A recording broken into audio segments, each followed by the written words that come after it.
Rabbi Tanenbaum, the Satmar Rebbe, Zecher Tzaddik Livrocha, was well known as a fierce defender of Jewish values. What's probably less well known is that he had a heart of gold. He was an easy touch, as they say. People would pour their hearts out to him and he'd give them unstintingly. One day, this well-known, at least well-known, but not to Rabbi Yoel, well-known con man managed to weasel his way in and get a yechidus with Rabbi Yoel. This con man poured his heart out. It was terrible tzoros. His wife had mental problems. She was in and out of hospital. He had a son who had no money. They just kicked him out of his apartment. One tzoros after another, until Rabbi Yoel was sitting with tears pouring out of his eyes.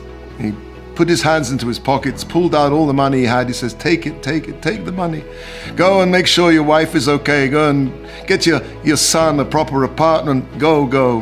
He gave him a big bracha. As this conman was running out the door, in walked the Rebbetzin. She caught sight of this conman leaving, and she said to Rabbi Yoel, "Who was that? What was he doing here?"